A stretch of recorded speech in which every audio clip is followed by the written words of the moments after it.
अस्सलाम वालेकुम। मेरा नाम फराज अहमद उसामा है और ये मेरा चैनल है डिजिटल कंप्यूटर साइंस। क्लास 9 का चैप्टर 4, इसका लेक्चर नंबर 7। इसके अंदर हम फाइनल टॉपिक कवर करने जा रहे हैं जो कि कम्युनिकेशन टर्मिनोलॉजीज के ऊपर है। तो आइए चलते हैं कंप्यूटर स्क्रीन पे और इसकी तफसील देखते हैं। चैप्टर 4 डाटा कम्युनिकेशन, आज इसका हम लेक्चर 7 करने जा रहे हैं कवर।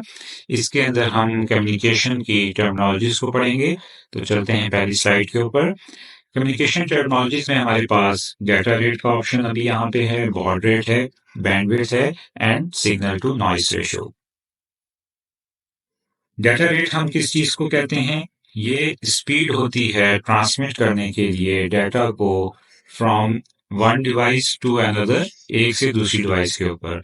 अब इसको हम जनरली मेजर करते हैं किलोबिट्स पर सेकंड के अंदर, जिसको एब्रीवेट करते हैं केबीपीएस से। इसमें किलो की जो टर्म है वो 1000 के लिए यूज होती है जनरली, जबकि कंप्यूटर के अंदर अगर हम देखते हैं तो जो किलो की टर्म है वो यूज होती है 2 raised to the power 10, जो कि हमारे पास 1024 का नंबर बनता है। जनरली जो बात हम कर रहे थे, किलो की टर्म यूज होती है 10 raised to the power 3, जो कि 1000 क्वांटिटी होती है। लेकिन कंप्यूटर में हम इसको यूज नहीं करते, बल्कि 2 raised to the power 10 को हम किलो कहते हैं। इसी तरह सेकंड जो इसका मेजरमेंट यूनिट है मेगाबिट्स पर सेकंड, इस यूनिट के अंदर हम एब्रिविएशन एमबीपीएस यूज करते हैं और मेगा का जो वर्ड है वो मिलियन के लिए यूज होता है। अब हम देखते हैं कि बॉड रेट क्या चीज है। बॉड रेट हमारे पास रेट है किसी भी चेंज का इलेक्ट्रिकल सिग्नल के, और वो पर सेकंड के लिहाज से होता है कि एक सेकंड में उसका जो सिग्नल है इलेक्ट्रिक का वो कितना चेंज आ रहा है उसके अंदर। इस रेट को बॉड रेट कहा जाता है। अब हमारे पास कोई भी अगर इलेक्ट्रिकल सिग्नल है तो उसके अंदर दो या उससे ज्यादा स्टेट हो सकती हैं। इसमें से हम जो सिग्नल्स है उसको हम यूज करते हैं बाइनरी के लिए रिप्रेजेंटेशन। बाइनरी के अंदर इसके अंदर 0 और 1 का डिजिट आता है। अब अगर हम दो स्टेट्स का देखते हैं तो उसमें हमारे पास एक स्टेट 0 आती है और दूसरी 1 आती है। इस केस के अंदर बॉड रेट और डाटा रेट दोनों इक्वल आ जाएंगे। अगर हम देखते हैं 4 स्टेट्स को तो इसके अंदर हमारे पास चार जो स्टेट्स आ रही है 1, 2, 3 एंड 4। 0 0 एक स्टेट हो सकती है कि दो जीरोस हों, या फिर एक 0 और एक 1। इसी तरह एक 1 और एक 0, या फिर दोनों ही 1 हों। अब ये चार डिफरेंट सिग्नल्स हैं। इन चारों के अंदर हमारे पास जो बॉड रेट आ रहा है और जो डाटा रेट आ रहा है वो इक्वल नहीं आ रहा। उसका रीजन क्या है? हमारे पास जो बॉड रेट आ रहा है उसमें दो सिग्नल्स का चेंज इन सब में आ रहा है। तो इन दो सिग्नल्स के चेंज की वजह से पर सेकंड 2 सिग्नल्स चेंज आ रहा है। नेक्स्ट अगर हम इसी को देखते हैं तो हमारे पास बैंडविड्थ का ऑप्शन आ जाएगा। इसको हम डिस्क्राइब करते हैं कि ओवरऑल डाटा ट्रांसमिशन उसकी कैपेसिटी कितनी है किसी भी मीडियम पे या चैनल पे।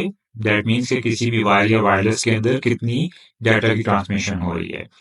इसको हम मेजर करते हैं बिट्स पर सेकंड में, जो कि सबसे छोटा यूनिट है।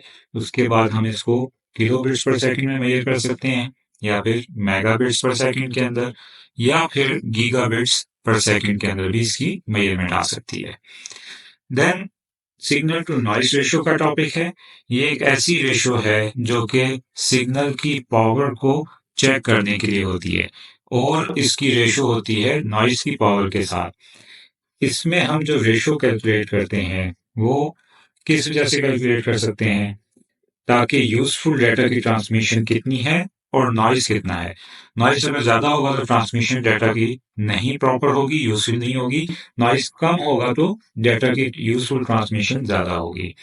इसको हम कहते हैं सिग्नल टू नॉइस रेशो, और इसको डिफाइन किया जाता है डाटा ट्रांसमिशन की क्वालिटी के लिए। अगर हम कहते हैं कि 1:1 सिग्नल टू नॉइस रेशो है, तो इसका मतलब है कि हमारे पास ज्यादा सिग्नल की ट्रांसमिशन हो रही है जबकि नॉइस इसके अंदर कम है। तो that is a best option जो कि 1:1 की हमारे पास आती है।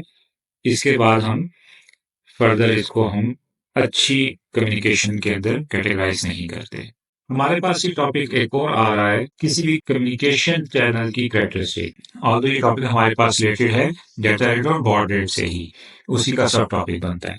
अब अगर हम देखते हैं कि मैक्सिमम नंबर ऑफ बिट जो कि पॉसिबल है ट्रांसफर करना किसी भी कम्युनिकेशन मीडियम के ऊपर, तो ये उसकी एक ऐसी खसूसियत है जो कि डाटा रेट और बॉड रेट से हम देख सकते हैं। अगर हम कोशिश करें कि ज़्यादा से ज़्यादा सेंड करें डाटा को, तो उसके अंदर ट्रांसमिशन पॉसिबल होगी या नहीं होगी? नहीं, ऐसा पॉसिबल नहीं होता फॉर द रीज़न के डाटा लॉस और एरर आने शुरू हो जाते हैं। अब अगर हम देखते हैं कि बॉड रेट जो कि नंबर ऑफ सिग्नल्स है उसका चेंज किसी भी एक सेकंड के लिहाज से पर सेकंड के लिहाज से, तो उसमें हमेशा हमारे पास जो बॉड रेट है और डाटा रेट है वो सेम नहीं होगा। किस तरह से? अगर हम देखते हैं कि हमारे पास एक मॉडेम है जो कि 28 kbps की है और उसके अंदर दो स्टेट्स आ सकती हैं सिग्नल की। अब वो दो स्टेट्स 0 या 1 की हो सकती हैं। तो इस केस में जो डाटा रेट है और बॉड रेट है वो दोनों सेम होंगे और दोनों ही 28 kbps होंगे। क्यों? क्योंकि इसके अंदर जो सिग्नल चेंज है वो एक सिग्नल का ही चेंज है पर सेकंड। इस वजह से बॉड रेट भी और डाटा रेट भी वो सेम है।